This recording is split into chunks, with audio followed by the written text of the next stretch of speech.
zuri'a a ciki. To yawancin mutane wasu ba sa kallon alkhairin mutum sai kuma aibinsa. Duk yadda ka kai inda aka ce yau sananne ne kai to ba za ka tsira daga bakin mutane ba. Duk abin da kai za ga za a kalubalance ka. Sannan zan iya cewa abin ma da ya ja mana mu 'yan fim ko kuma 'yan industry wannan abu shine mun yi attachin ɗin rayuwarmu ne da social media. Wato kun yi haɗaka. Mun yi haɗaka.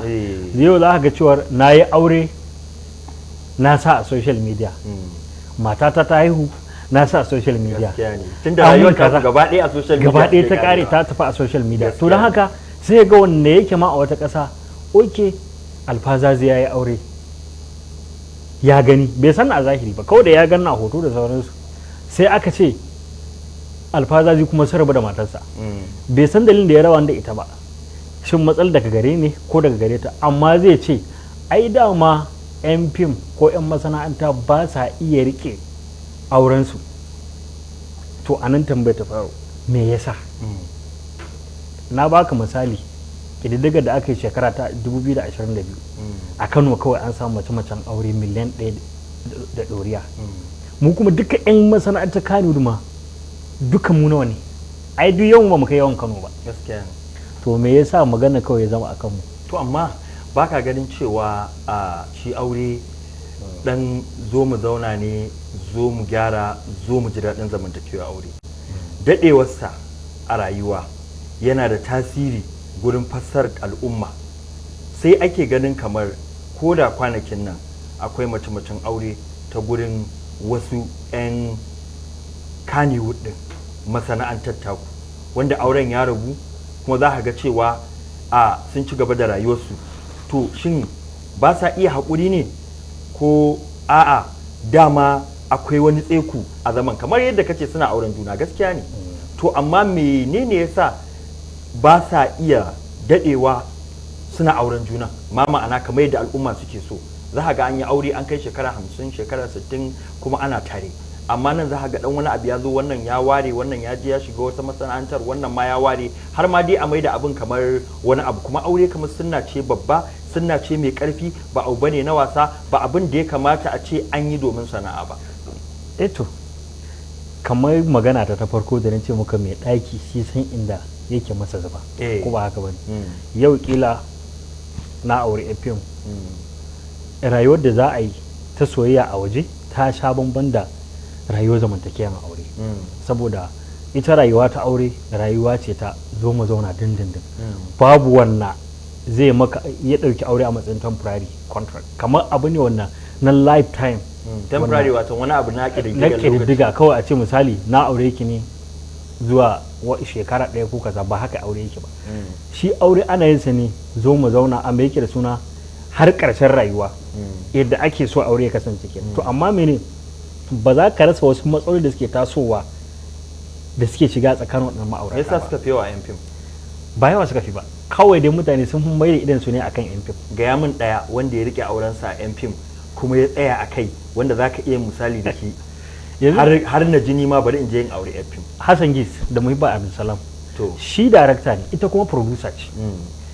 da dama kowa ya kalli wani fim macijiya shi ya daraktin ita ta ɗauki nauyin fim din sun fi shekara 10 tare ɗauki da rara da fati kawo sun fi shekara nawa da aure ga sunan da 'ya'yansu Halifa Buhari waye da sauransu suna da yawa kawai in ko analysis din ƙididdiga ma kafin in zo ina tunanin a ƙididdigar da muka ko kuma muka bincika waɗanda suke rike da aurensu a yanzu sun fi yawa ga akan waɗanda kuma suka rubuta aurensu kai menene yasa baka aure yan fim ba abin da yasa ba aure yan fim ba akan ce matan mutum kabarinsa haka ne to kuma duk matarka ko ina take zaka aure ta Allah bai haɗan da wanda nake so ba amma in a ce yau na samu wadda nake so kuma na yadda da duk wani abu da addini ya sharaɗanta na auren mace zan aure ta. Da magana tarbiyya na zamantakewa aure me za ka ce akan matan fim gurin daidaito gurin su mai da hankalinsu su yi bauta su yi aure a matsayin ibada yadda yake ba tare da sun karkata ba me za ka ce ka san tarbiyya wata abu ce daban aure shi ma wani abu ne daban. Idan tarbiyya ta haɗu sai aure sai ya lastin, sai ya karko ba. In na kalli abin a matsayina ba dan fim ba ko kuma a matsayina na wanda ba dan kaniyar ba, matsayina ɗalibin ilimi, namiji yana da wani laifi nasa daban, haka mace tana da wani laifi nasa daban. Mu ɗauki al'ada akan aure. Da abin da muka sani aure shine an yi aure, mace za ta kula da gida, ta kula da yara. In gida lalace mace ce, idan gida ya hau kan turba ta gari mace ce. To kana ganin cewa wannan turbar matan fim suna da shi?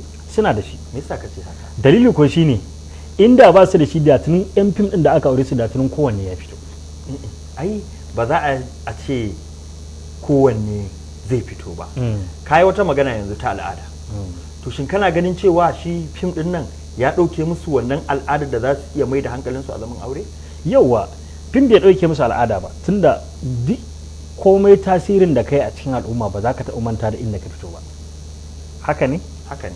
To ni yanzu kaddara sai na fito daga abin nan al'adar Hausa.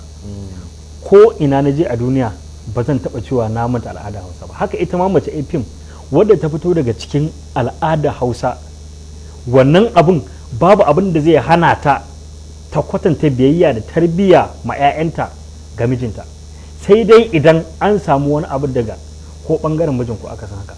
Dama ya aure an ce zo mu zo mu saba. Sautari akwai abin da yake giftawa, sai wannan kuma tarbiyyan auren sai ta samu damuwa. Ma baka ganin cewa matan suna fifita sana'ar yin fim din akan riko ga wannan auren? Gaskiya anan da ya ban yadda ba. Dalili kuwa shine ai duwa da ta yi aure ta san cewar ta bar harkar fim. Ma'ana a haska ta. Yawanci in za ku aure su akan yi wannan daddalin cewa to idan na aure ki kwata-kwata kin bar harkar fim? Gaskiya ga zan iya cewa waɗannan na sani, wanda nake da kusanci da su, na san cewar inda suka aure an yi wannan yarjejeniyar cewar in na aure ki babu batun fim. Fim fa ba wai shine wai in zo in haska abinda mutane wasu suka ɗauka fim kawai sai in na ganka a cikin TV ko a posta shi ne nake yin fim ba. A'a, wani marubucin labari ne dan fim ne, wani kyamaraman ne dan fim ne. Kaga ka dauki hiza nake baka misali da Muhibbu Abdulsalam, ai ita producer ce, dan fim ce, ba sai ana ganin ta ba. Ba sai ana ganin ta ba. To da dama aka yi wannan yarjejeniyar cewa idan na aure ki ban yadda ki ci gaba da fitowa a fim ba. Amma akwai abubuwa da dama wanda kuma a cikin fim ake cin abinci. Kila Allah ya bata basira ko ta rubuta labari ko ta rubuta waka za ta iya sayarwa. To kaga ta nan duk ana ta yi. Sannan kuma lokacin abin da ke kawo ake ganin kamar laifin matan, yawanci mazan kila akan samu matsala daga wurinsu.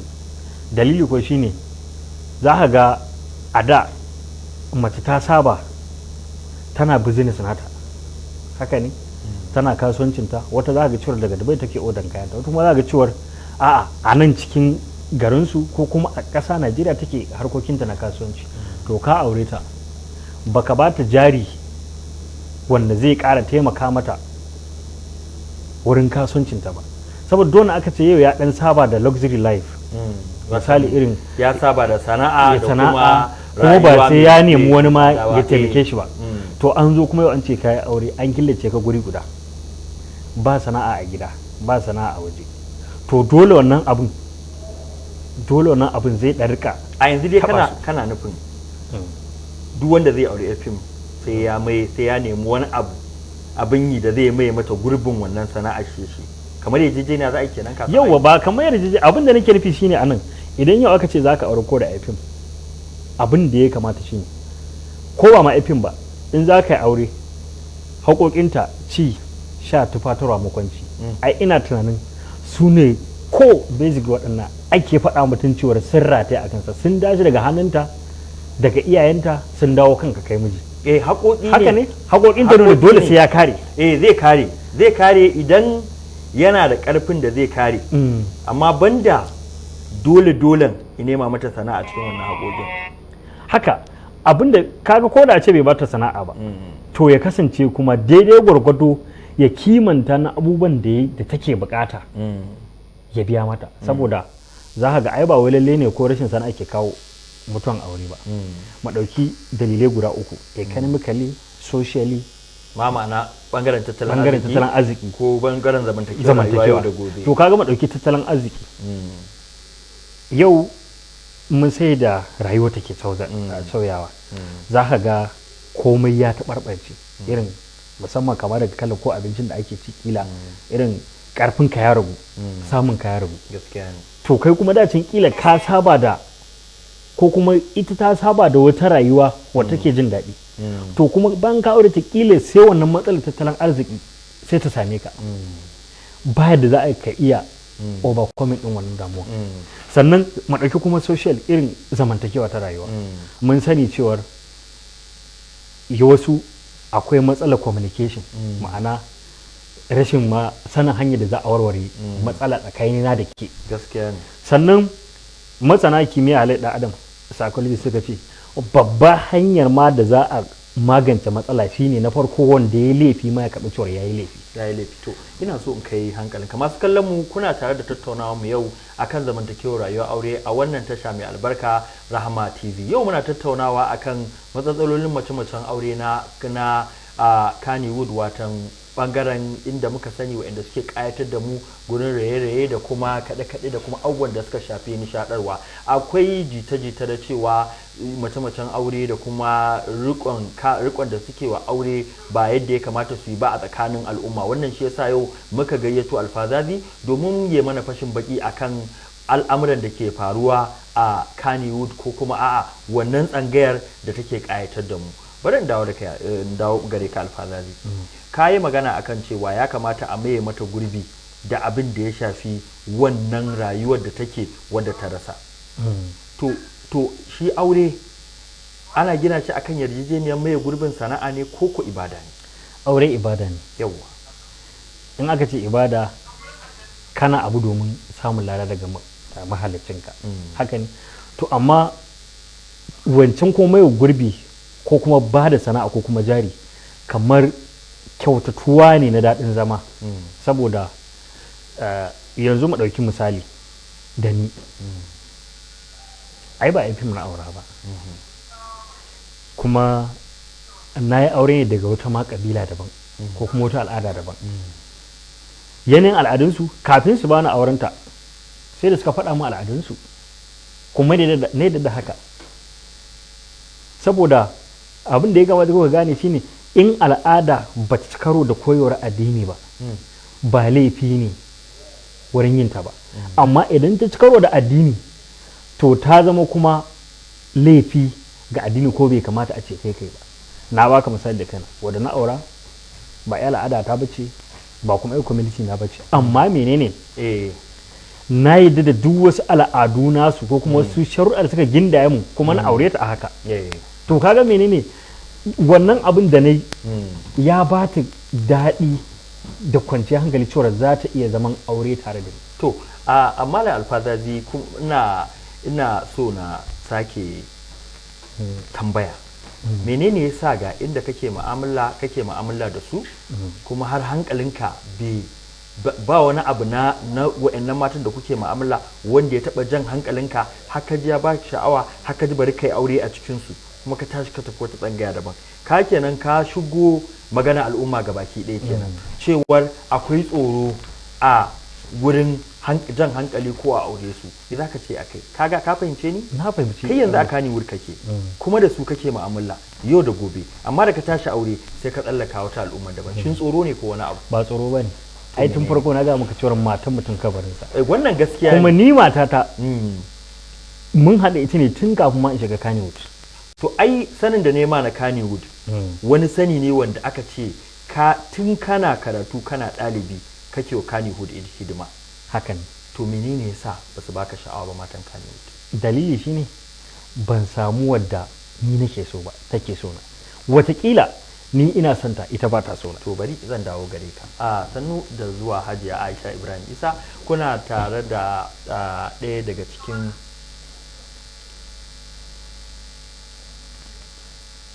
yanzu za mu tafi hutun duniya a tafin hannu. Tashar Rahama Talabishin, farin cikin al'umma, na sanar da masu kallo cewa za ka iya samun ɗaukacin shirye-shiryenmu shiga YouTube channel ka lalibi Rahama TV domin ka kalli dukkanin shirye-shiryenmu waɗanda muke gabatarwa. Sai ka yi subscribing domin kallon shirye-shiryen.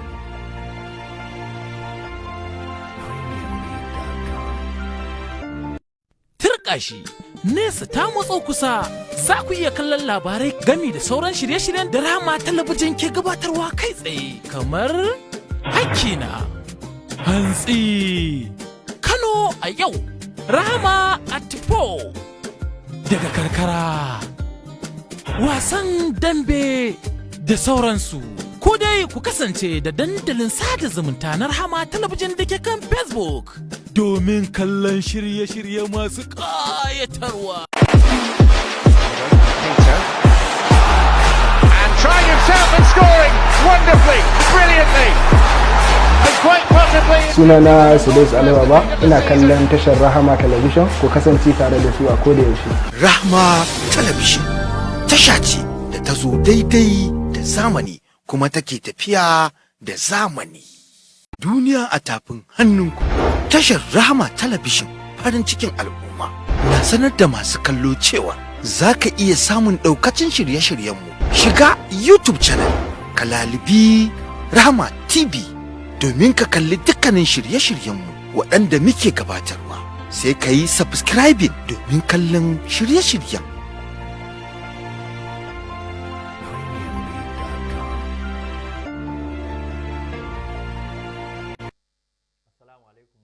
Allah ta'ala wa barkatu masu kallon mu, barkanmu da warhaka, barkanmu da wannan lokaci mai albarka. Kuna tare da shirin zo mu zauna, zo mu gyara, zo mu ji daɗin zamantakewa aure.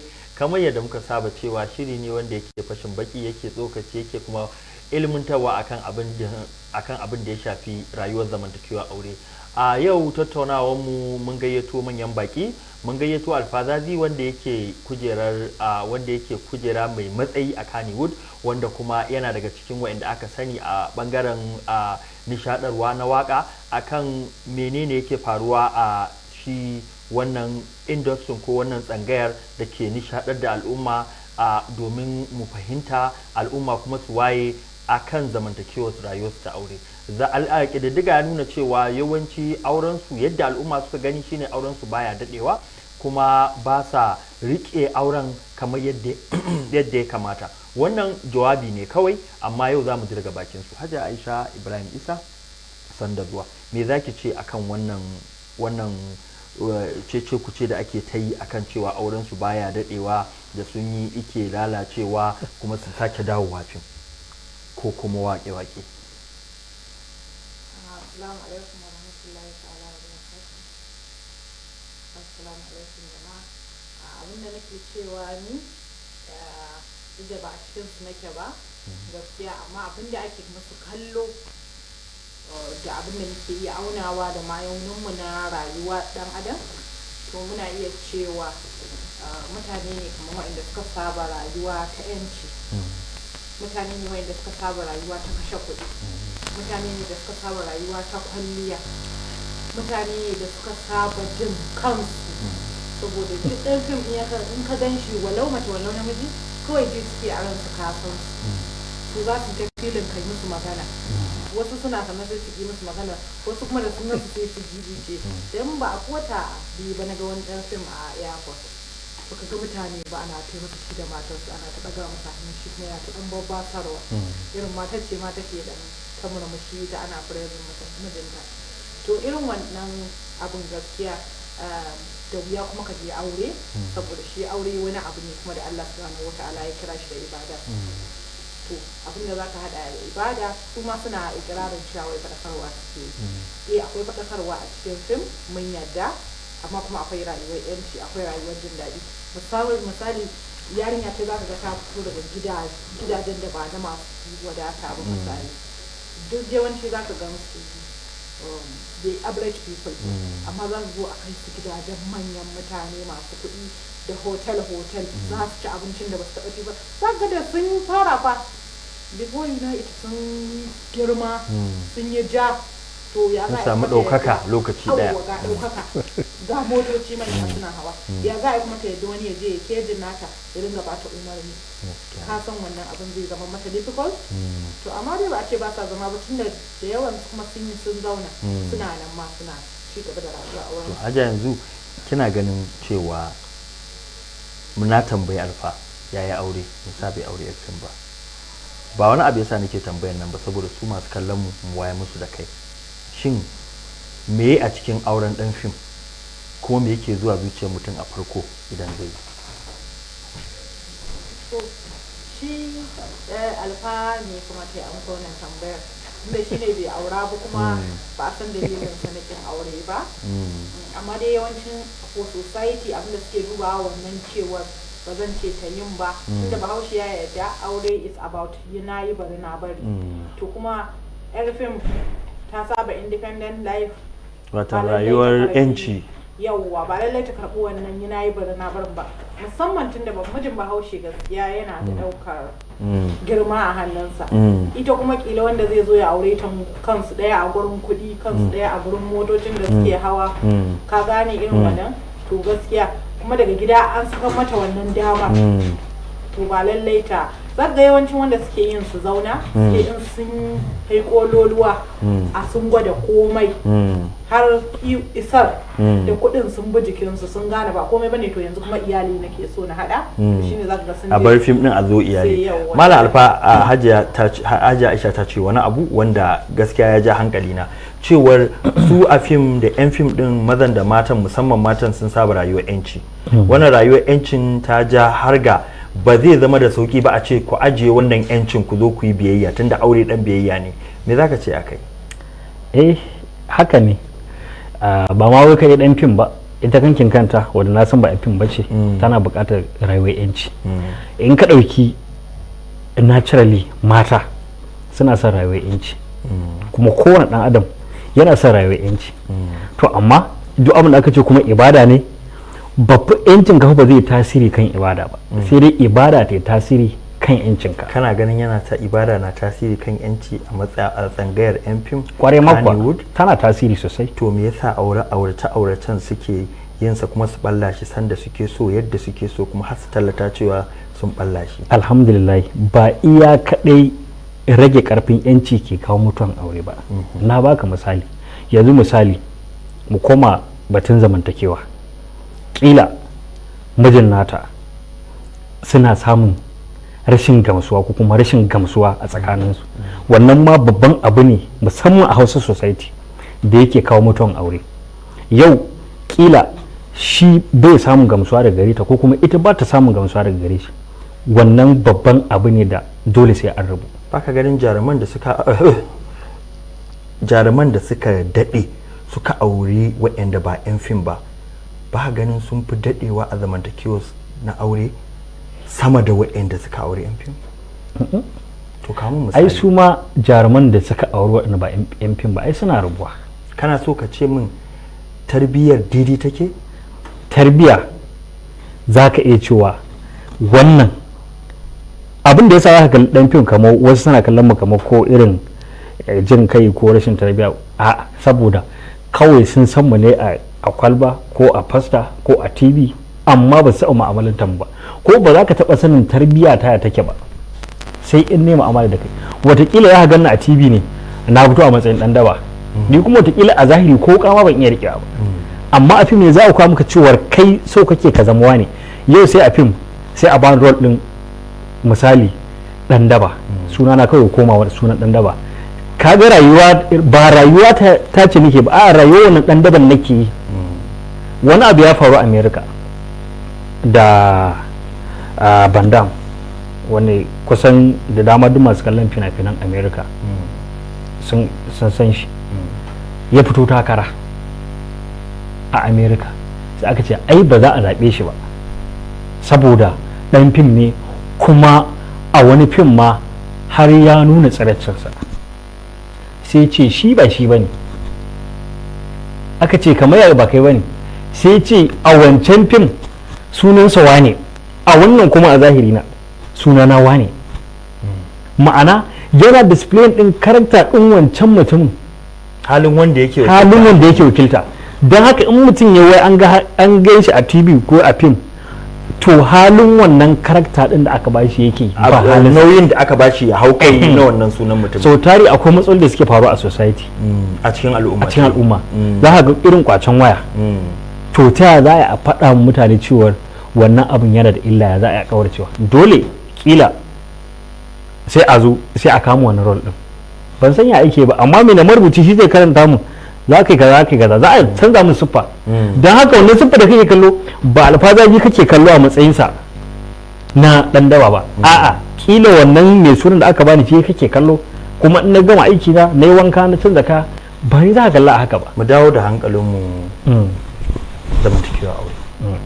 A masu kallon mu kuna iya shigowa cikin wannan tattaunawa wanda ake akan yanayin rikon aure a masana'antar Kannywood da kuma waɗanda suke nishaɗar da mu, ta ya suke rike aure, ta ya kuma al'umma ke kallonsa. Za ku iya samun mu a wannan lambar waya mai kamar haka 0806 0 4 4 4 4 9 1 0806 0 4 4 4 9 1. Za ku iya kira mu kai tsaye ko kuma ku turo a sako makaranta a wannan tattaunawa. Bari koma ga Hajiya Aisha.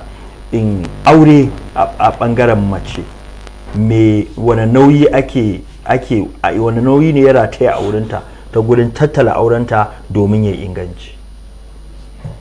To in dai mace tana son mijinta, tana kuma so ta raya sunnar Annabi Muhammad sallallahu alaihi wasallam, to dama dole sai ta tattala auren, saboda abu ne da za ka yi ta ganin wasu bakin abubuwa suna shigowa, ko wanda ba shirya da su ba, ko wanda ba ka so.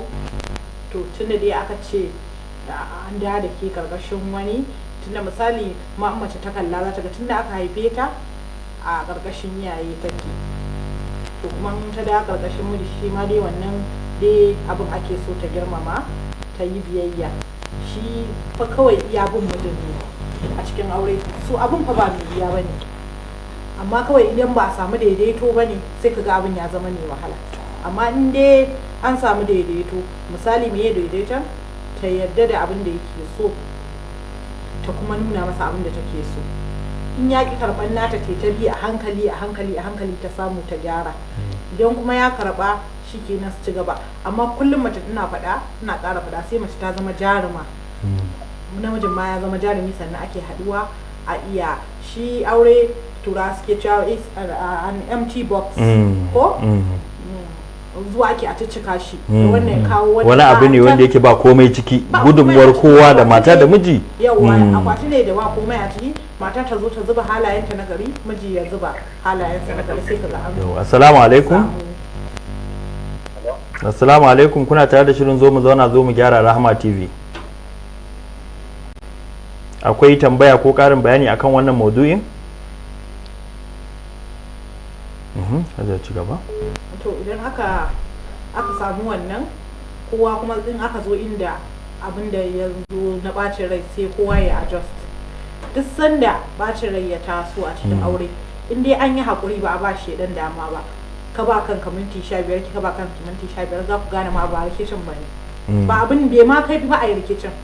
Amma in dai za a kace me a cikin minti ɗaya ta hau ya hau, to za a yi ɓatacciyar da daga baya za a gane kuma an yi kuskure mai yawa. So aure dai dama jigonsa haƙuri ne, muna faɗa kullum, da kau da kai da kawai ce. To ba za a ce yan fim kawai ake magana ba, ni ina so in ce kowa sai ya ɗauki wannan ya ɗora a cikin aurensa, sannan aurensa zai kai da gaci ya karo. Salamu alaikum. Ya kuna tare da shirin zo mu zauna zo mu gyara Rahama TV. Shigo harkar ibada ta gane bauta Allah. To ai kamar yadda san za ta yi sallah ta azumi ba a bata. Malama Aisha, kafin ki shigo ai na masa magana, na bashi misali da cewa ni ma da na aure akwai wasu al'adu nasu da na sami yarinyar da kuma aka faɗa mu, na ce na aminta kuma na yi. Don haka idan har ka ga yarinya kana so, ka ga irin society da ka same ta, to in baki da gashin wance karki kitsan wance. Ina fata kin gane Hausa ta. Wanne ne gashi? Abin da nake nufi shi ba ta yi.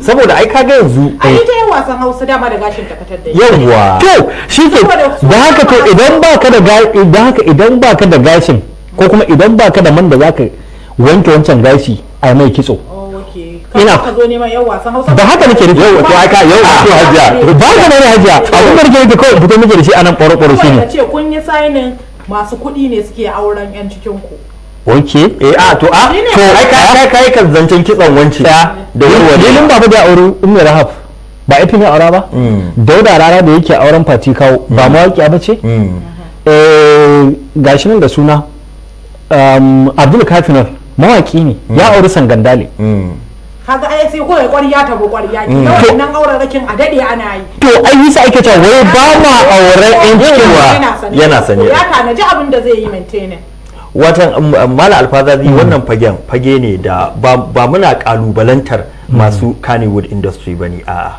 mu kayatar da mu suke yi kuma mu dan mu suke abin da suke yi muna kokarin mu wanke su ne a idan jama'a shine yasa muke kokarin mu jawo mu ga ina gizon ke saka me ke faruwa shin auren ne ba a fahimce shi ba ko ku a'a rukon da ake masa ne ko ku a'a industry ne ya kamata a ce industry ne ya kamata a ce an duba an ga me za a yi akai amsar da muke so a tare da kai me za ka ce wa matan Kannywood abin da zan ce wa matan Kannywood shine ba ma iya matan Kannywood ba duka wanda suke mun takaita ne to saboda maudu'in ikama fage daya akan sai to abin da zan ce wa matan Kannywood su ma mata ne tamkar matan da muke da su a gida kannanmu ƴaƴanmu yayyenmu da iyayenmu su ma mata ne idan ka kalli wani a matsayin mutumin banza wataƙila kai ma mutumin banza ne misali in ka kalli mutum a matsayin mutumin kirki to kai ma watakila mutumin kirki ne ina fata kin gane hajiya to kansu mu ba wanda muka ce ba mutumin kirki ba wanda muka ce ba mutumin kirki to abin da wannan magana ake ta zaman aure ba kuma a ce rashin kirkin su ne ba ni kan ka kula ma dependent nasu ne nace ga matsala to matan Kano ina so matan Kano mace a Kano ya taimaka dan Allah in ya san ba shi da kuɗi ba shi da wadatar da zai dan kwantar mata da hankali da yan wannan cimar da ta samu kai ya zo ya rakice ta kai ya mata ƙarya kina kashe mutanen mu kasuwa kenan a'a ba haka bane ai yanzu kai ka faɗi wani abu kace kitsan wance ban wanke kitsan wance mu yanzu muke mu ci gabantar da auren ai masa upgrade kawai ƙwarya ta gaban ƙwarya dan sarki ya aure yan sarkin aje ka san me yasa idan kai yanzu kai ka ce ka nishadantu da wadda zaka aura ka ji kana so ka aure ta to wannan matar sai ta maka laifi so 10 baka ga laifin ta ba saboda kai ka zabo to wani kuma kawai dan ya burge ya ce ya aure ya fim sai ya zo ba shi da kuɗin sai ya ta aran mota sai ya ta aran waye ya je diye mata packaging da ta je ta ga wannan kalar zaman ba za ta iya ba ai an yi da FM din a unguwa ta to kin ga haka wallahi malam kwanan ta ɗaya ta fice to yanzu Hajji Aisha laifin wani to Hajji Aisha laifin wani laifin FM din ne ko laifin shi mijin da aure ne ai nake gaya musu mazan nace yanzu dai na aure mana mata ayan nan masu kyau hello assalamu alaikum ba su da kuɗin rike su hello yau barkan mu dai kana tare da shirin zo mu zauna zo mu gyara Rahama TV wake magana daga ina to masha Allah daga ina to ka ji maudu'in da masu bakin mu suke tattaunawa me zaka ce akai na ji da da kuke magana a cikin dan lokaci ko ba ta shawara akan magana da kuke to alhamdulillah wannan na ku fata alkhairi ubangiji Allah ta ku da ta kuma da amin ya rabbi shawara da muke son bayar kun san ko maudu'in a farko ya ina magana akan masalaci ta faru ya ka dan kauce wa gurin da so dan take ma kan gurin na'am guda biyu ce wata ya mace da take a rayuwar duniya in ta samu takewa na'am da abin da take so na'am za ka samu da abin da kuma ta samu ba can gaske ba to wannan abu ya isa ya haifar da matsala ba karama ba gaskiya ne ba wai ba magana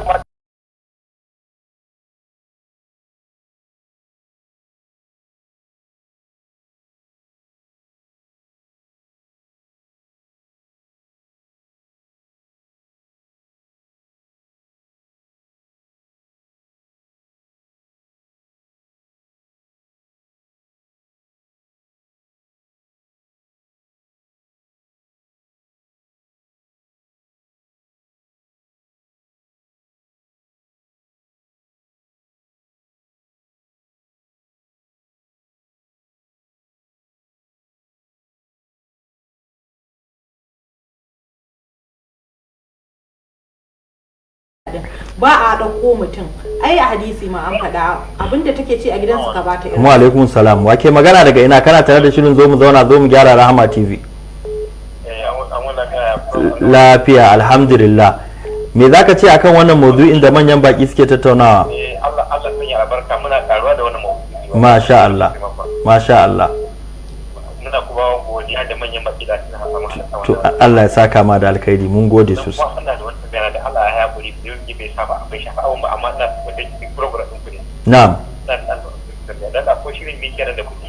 Na'am. Dan bibiya abun kuma sai mun tafi gaba daya ya zo na tabi ina kullun ina son ga na garanta mun tafi. Okay to insha Allah ana saita lokutan kuma insha Allah za a dawo da shi wannan lokacin da ake zama a tallata lokacin da ake kowanne har da shi kansa shirin. Mun gode sosai Allah saka da alkhairi. Wallahi ina jin dadin shirin. To Allah ya samu karuro ka ga bayanai sosai muna dan tsinta a nan gurin. To alhamdulillah. To mun gode Allah saka da alkhairi. To masha Allah. Hello assalamu alaikum. Wa alaikum assalam. Kana tare da shirin zo mu zauna zo mu gyara Rahama TV wake magana daga ina? Mai magana Alhaji Awolu Dozo daga Gumar Sassin Dawon Gumar. To masha Allah ka ji maudu'in da manyan bakin mu suke tattaunawa me zaka ce akai? Ina kallo a gaba na ina. To masha Allah to me zaka ce akai? To gaskiya ana magana akan auren dan tim. To gaskiya fi billahi a yadda nake gani. Na'am. Al'adar ta dan tim shi dan tim shi ya san alayyar yarda. Gaskiya ne. Fiye da wanda baya shiga cikin wannan tim din. Gaskiya ne. To a daina ba za a fassara su akan mutane bane masu kauce gaskiya. Gaskiya ne. Ifi billahi domin suna koyar da tarbiyoyi da dama ga nan kana. Gaskiya ne. Shi daman wasan kwaikwayo abu ne na koyawa abubuwa da dama da kuma kyamar wasu abubuwa da ake marasa daɗi. Gaskiya ne. To fata na ni abin da nake gani gaskiyar magana na mutumin da baya daga cikin fim ba zai iya zama da yan fim ba domin halayyar ta bambanta. Gaskiya ne.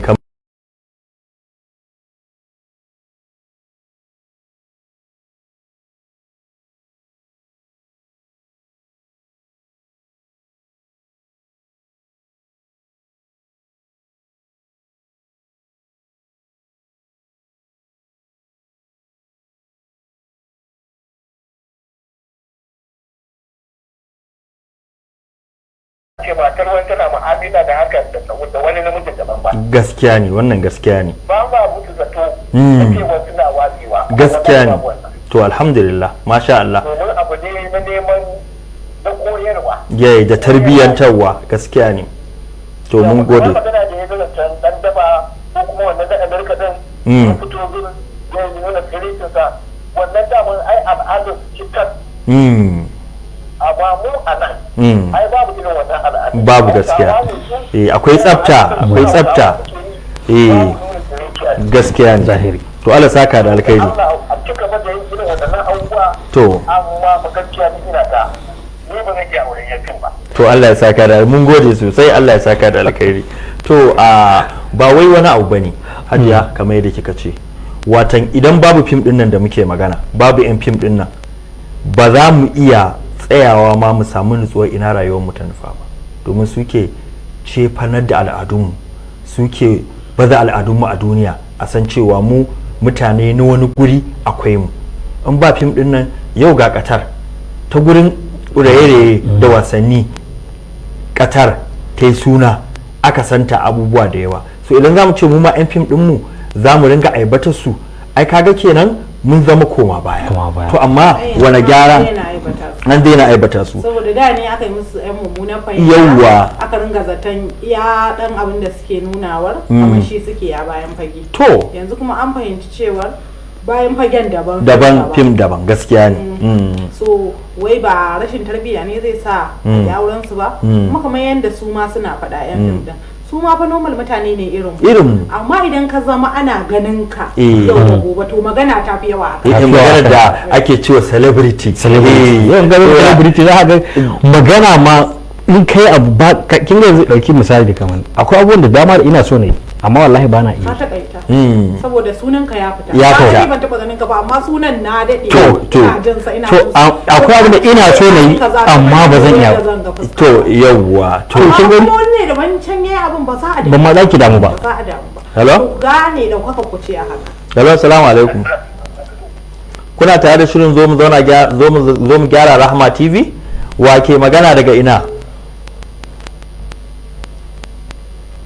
ina ga mun rasa wannan layin a lokaci ya riga ya hararo mu a nan ne zan ce a takaice a karkari hajiya wata shawara zaki bayar wa al'umma kuma me ya kamata a saita me ya kamata a daidaita a wannan tafiyar abin da zan ce wa 'yan fim da muke magana a kansu Allah kowa ya ba ta abokin rayuwa na gari kuma mazan Allah ya ba su abokan rayuwa na gari kuma in sun shiga don su dai kiyaye wa kansu wannan surutun su ringa yin haƙuri suna zama aure ibada ne sanda ya ɗaukaka ka yana sane ya ɗaukaka su to in ya kuma baka ɗaukaka gidan aure kuma ta waccan ɗaukaka ta baya da wannan kuɗin da wannan gidan da wannan shiga hotel ɗin da yin fim ɗin duk aure ya fi su daraja saboda in kika zo kika tara ƴaƴanki kuma abin zai zama miki na alfahari ki ne dan abin da yake na sana'a na daidai gwargwado ki je kuma ki maintaining iyali sai kiga rayuwa duk ta yi albarka gaba to alhamdulillah fitaccen mawaki Alfazazi me zaka ce wace shawara zaka ba wa al'umma da kuma su kansu yan fim din to shawara ta ga al'umma shine suna kwatanta adalci ga mutumin da ba su san shi ba ba su yi rayuwa da shi ba ba za ka taɓa yanke wa mutum hukunci idan baka san shi ka yi mu'amala da shi ba saboda sautari wani yakan yanke maka hukunci kawai da an ce na ce ya ce so mu zama masu yi adalci sai mun yi ma kan junan adalci sannan ma za mu tsammanin wani shi ma ya mana sannan ga kuma sana'ar mu na fim da industry baki ɗaya zahiri kowace sana'a ba za ka rasa ta da 'yan kalubale ko cece kuce ba amma kuma duk da kalubalen ya kamata sai mu kalli me kalubalen mu gyara kuma mu cika da abubuwan da muke yi musamman kayan magana cewar mu muke sayar da al'adunmu na Hausa al'adunmu tunda za ka ga cewar da fina-finan mu ma ko kuma in ce waƙoƙin mu iyanin Najeriya ne arewa ake saurara amma za ka ga yanzu waƙoƙin mu da fina-finan mu har kasashen turawa ana saurara to kaga a hankali za mu je gunda ake bukata daga karshe ina wani fatan alkhairi kuma ubangiji Allah ya ƙara tsare mu ya ƙara ɗaukaka wannan gidan TV baki ɗaya Allah kuma ya ba mu nasara a dukkan abubuwan da masu kallon mu lokaci ya riga ya gabato mu kuma a nan shirin zai karkare tare da ni Suleiman Isayaku Muhammad Aisha Ibrahim Isa Alfazazi Abdulhamid Muhammad daga bayan ma'aikatan Rahama TV muna muku barka da wannan lokaci mai albarka assalamu alaikum wa rahmatullahi ta'ala wa barakatuh